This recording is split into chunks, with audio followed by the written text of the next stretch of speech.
চুক্তিভিত্তিক কর্মচারীদের চাকরি নিয়মিতকরণের দাবি সহ বিভিন্ন দাবিতে গ্রাহক সেবা চালু রেখে মানববন্ধন ও স্মারকলিপি প্রদান করেছে ঠাকুরগাঁও পল্লী বিদ্যুৎ সমিতির কর্মকর্তা কর্মচারীরা।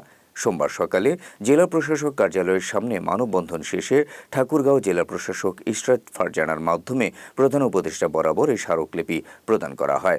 এই সময় তারা বাংলাদেশ পল্লী বিদ্যুতায়ন বোর্ড কর্তৃক নিম্নমানের মালামাল ক্রয় ও সরবরাহ, প্রয়োজনীয় মালামাল ও জনবলের কৃত্রিম সংকট তৈরি, গ্রাহক পর্যায়ে বিভ্রান্তিমূলক তথ্য ছড়িয়ে পল্লী বিদ্যুৎ সমিতির কর্মকর্তা কর্মচারীদের হয়রানি বন্ধ, গ্রাহকদের নিরবচ্ছিন্ন বিদ্যুৎ সরবরাহের নিশ্চয়তা সহ বিভিন্ন দাবি জানান।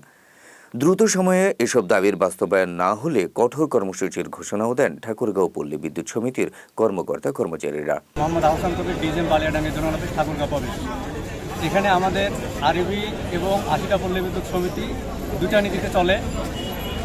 তারা যত ধরনের ক্রয় কার্য আছে তারা সম্পাদন করে এবং এই মালামালগুলো লাইনে ব্যবহার করা হয় এবং এই মালামালগুলো অত্যন্ত নিম্নমানের মালামালের কারণে আমরা নিরবচ্ছিন্ন বিদ্যুৎ সরবরাহে বিঘ্ন করতেছে। তার সমস্ত দায়ভার হলো পল্লী বিদ্যুতায়ন বোর্ডের। এখানে আমরা মানববন্ধনে সমবেত হয়েছি এবং জনগণের কাছে তাদের কোনো জবাবদিহিতা নাই। এই জবাবদিহিতা নিশ্চিত করার জন্য আমাদের দুইটা দাবি, পল্লী বিদ্যুৎ সমিতি এবং পল্লী বিদ্যুতায়ন বোর্ড একীভূত করে একটা চাকরিবিধি হবে এবং আমাদের একই পোস্টের বিপরীতে বিভিন্ন ধরনের কর্মচারী নিয়োজিত আছে। কেউ চুক্তিভিত্তিক, কেউ কাজ নাই, মজুরি নাই, কেউ ডেলি বেসিসে, কিন্তু কাজ তাদের একই।